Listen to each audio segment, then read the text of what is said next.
श्री स्वामी समर्थ। आज आपण माघ गुप्त नवरात्रीबद्दल थोडी माहिती जाणून घेऊया। माघ गुप्त नवरात्री कालपासून म्हणजेच 31 जानेवारीपासून सुरू झाली आहे। आपल्या हिंदू धर्मामध्ये नवरात्री उत्सवाला खूप महत्त्व आहे। या काळामध्ये देवीची सेवा उपासना करण्याचे विशेष महत्त्व मानले जाते। नवरात्र आपल्या हिंदू धर्मामध्ये वर्षातून 4 वेळा येते। यापैकी असतात 2 प्रत्यक्ष नवरात्री आणि 2 असतात गुप्त नवरात्री। त्यामध्ये प्रत्यक्ष नवरात्रीमध्ये पहिली आहे चैत्र नवरात्री किंवा त्यालाच आपण श्रीराम नवरात्री म्हणतो, आणि दुसरी म्हणजे अश्विन नवरात्री म्हणजेच शारदीय नवरात्री। या आहेत प्रत्यक्ष नवरात्री। आणि तशाच आपल्या 2 गुप्त नवरात्री आहेत। त्यातली पहिली म्हणजे माघ नवरात्री, माघ शुक्ल पक्ष नवरात्री, आणि दुसरी म्हणजे आषाढ शुक्ल पक्ष नवरात्री। या 2 गुप्त नवरात्रीमध्ये जी सेवा आपण करतो ती गुप्तपणे केली जाते।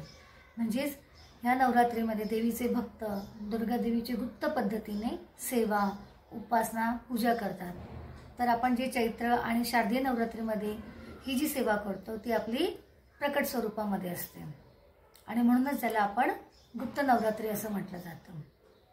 या काळामध्ये देवीच्या विविध सेवा म्हणजेच नवर्ण मंत्र, दुर्गा सप्तशती पाठ, सिद्धकुंजिका स्तोत्र पाठ, देवीचं स्तोत्र पठण, इतर विविध सेवा उपासना ह्या सगळ्या गुप्त पद्धतीने केल्या जातात। ह्या सेवा करताना नवरात्री काळामध्ये शुद्ध सात्विक भोजनच घ्यायचं असतं, आणि आपली जर इच्छा असेल आणि आपली शरीर प्रकृती बघून आपण एकभुक्त असा उपवास करायचा आहे।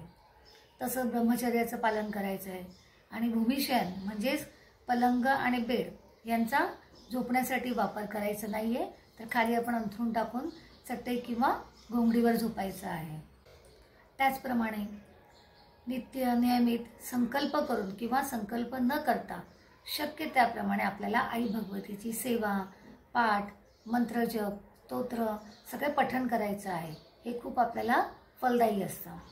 या 9 दिवसांमध्ये आपल्याला शक्य होईल तसं श्रीसूक्त पठण, दुर्गा सप्तशतीचा पाठ, नवार्ण मंत्र जप, देवीचं स्तोत्र वाचन, दररोज सकाळी सूर्यदेवतांचे स्तोत्र, विष्णू सहस्रनाम आणि इतर मंत्रांचे जप करायचं आहे, आणि त्यांची एक विशिष्ट संख्या असते, त्या पद्धतीतच आपल्याला जप करायचा आहे।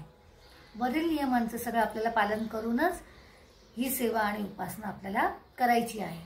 पण ही सेवा आणि उपासना करताना आपल्याला अजिबात गाजावाजा करायचा नाहीये किंवा कोणाला सांगायचं सुद्धा नाहीये।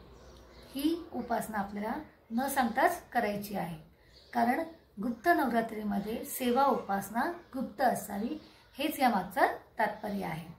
त्याप्रमाणे आपण गुप्त नवरात्रीमध्ये ही सेवा देवीची गुप्त रूपाने करूया आणि स्वामीचरणी रुजू करूया।